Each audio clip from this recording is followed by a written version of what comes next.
The idea for Across South America didn't start in Machu Picchu or Patagonia. It started in Europe. Clara and I were backpacking through Italy, France, and Spain. It was on those long train rides and cheap hostels that we started dreaming. What if we created a company that showed travelers our South America? Not just the touristy side, but the real, rich, local, handcrafted one. We weren't even in South America at the time, but the idea was born, and we never looked back.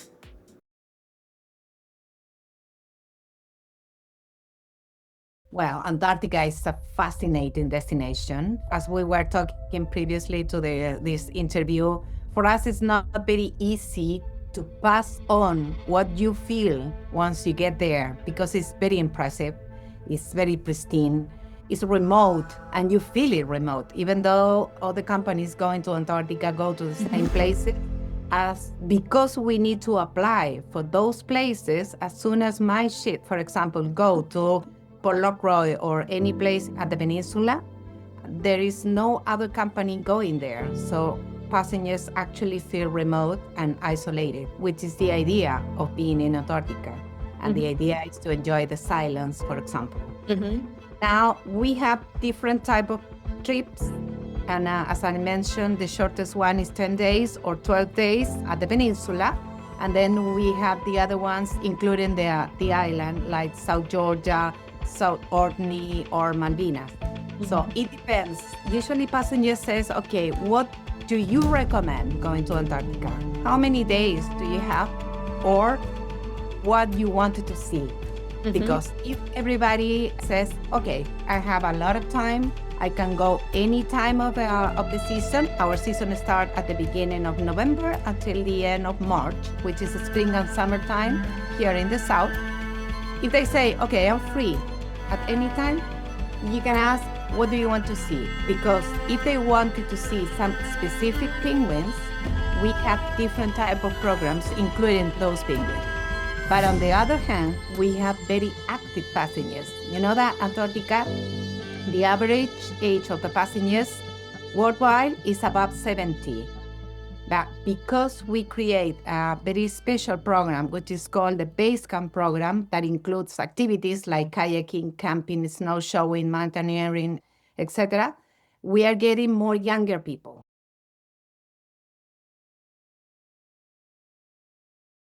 A lot of things to do. Ushuaia, opposite to what many people can believe, it's a winter city and summertime city. You can visit Ushuaia during the complete year. It has a lot of different attractions, so you can enjoy it all the year long.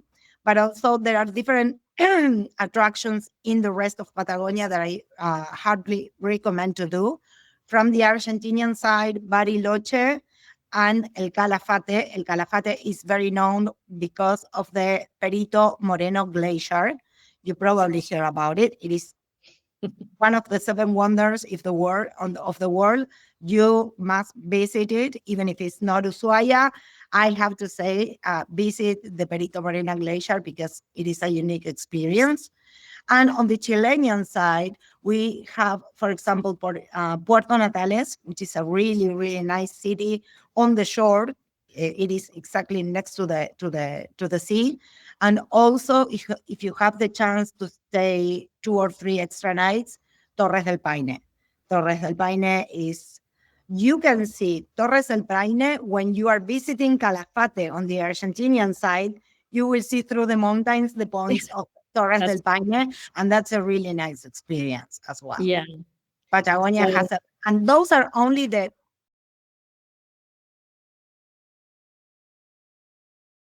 What's the difference between you and a regular travel agency?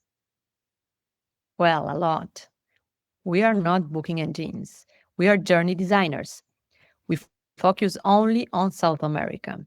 We work with handpicked local partners, and we personally design each itinerary. No templates, no automatizations. We know every lodge, every chef, every guide. That's what makes us feel so intuitive for our travelers.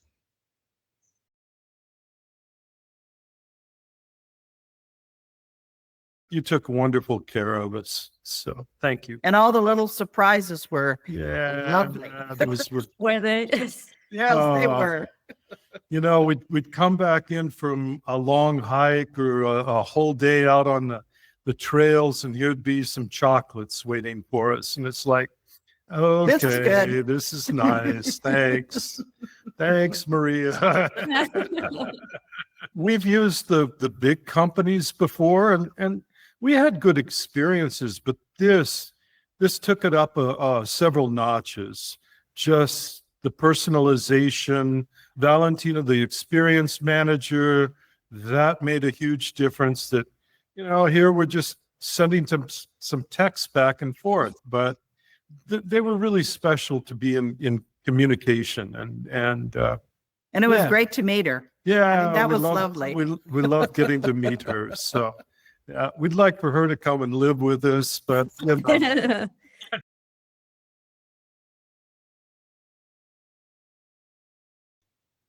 You just feel different being there. It's like a really good pause for your body, your soul, your mind. It's fantastic. You just have to like feel the feeling of being there and not thinking about anything else. You don't have to, I mean, you forget all about your worries, your responsibilities back at home, because it just, I don't know, you just, it's like being rocked to sleep. I don't know how to explain it.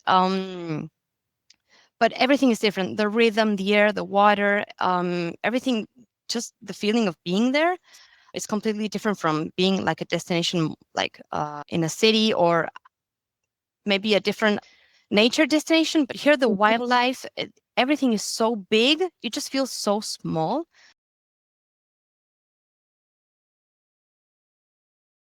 I had to say that Galapagos Island, it's a special place in the world. First of all, you are like in a remote island, at least 2 hours from the mainland. When I arrived, it was funny because we were in our transportation. We had to stop because a family of iguanas were on the road, like just crossing the street. That first moment, I only had 15 minutes in the island. It was amazing. When you're in the yacht, it's amazing because you are able to visit and travel to different islands. It was particularly one day that I had to say that was, I don't want to say the highlight of the trip because it was more than that. It was the highlight of one of the best trips ever. We were on South Isabella Island in Isabella Bay and stopped to snorkel.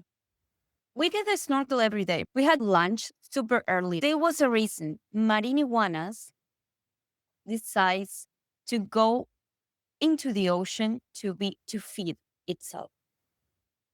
This feeding is important. It was the third day we were doing a snorkel, see lots of animals, was amazing. Sea lions, sea turtles, lots of fish. These marine iguanas were important, right? The minute that I dive into the water, oh my gosh, was the most beautiful experience in my life. Marine iguanas are a cute and rare animal that you only find in a few places in the world. I'm not sure if it's only in the Galápagos or they are also in another islands. This animal is so cute. Godzilla was inspired by a marine iguana. If you see the face of a marine iguana, it's like the face of Godzilla. They feed under the water. It's like an animal that lives outside, but also can be inside the water. They have both ways to breathe. That's amazing, but see them into the water, like swimming and feeding, I can't explain how I felt. That was the most surprising moment of my trip.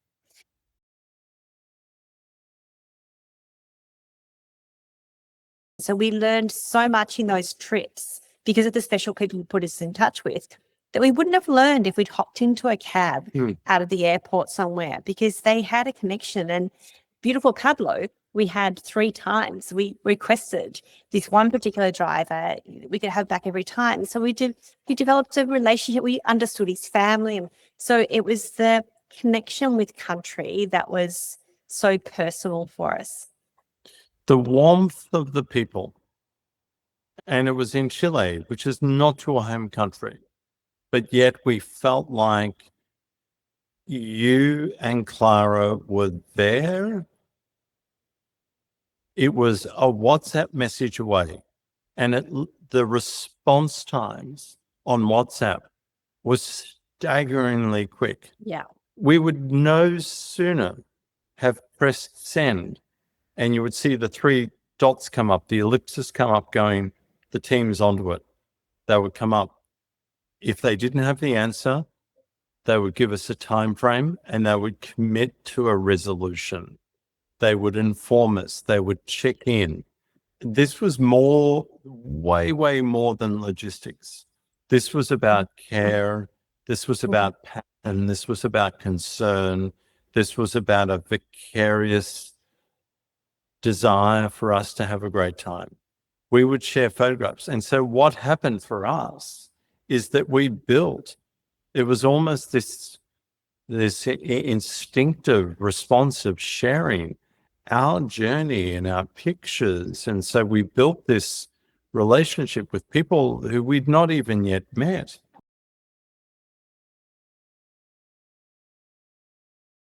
We have the hotel, that is a boutique hotel of 16 rooms, that it was the house of the founder. It was the summer residence of the founder, so the house is from 1880. And it's surrounded by a park of 40 hectares, also from the same time. So the park is a huge park with amazing trees, so it's very special. And the hotel has together, because it was the house of the founder and he was very Catholic, it's a closed chapel that is almost, it's a big church. It's for 350 people or more, 400 people. And it's an amazing place, restoring amazing with acoustic. We are doing concerts there. So after you have the hotel, and then in the other part, you have the winery sector, where are the cellars, the old cellars, and the tour circuits. And the museum that I told you that is also there. And we have a restaurant for 120 people. So even the people that live in Santiago, is around the area, go to the winery because we have the restaurant and we have this experience by the day with this museum. So it's like in a place, you can have the wine culture, but also the culture of Chile with the museum. So you have that kind of experience, that combination.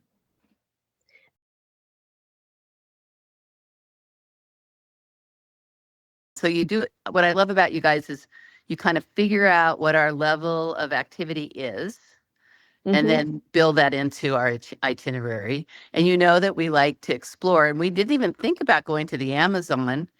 That was your guys' idea. And that was one of the highlights of our trip. We really enjoyed the place we stayed at in the Amazon. So, and learned a lot about creatures and herbal medicine and all kinds of cool things. So.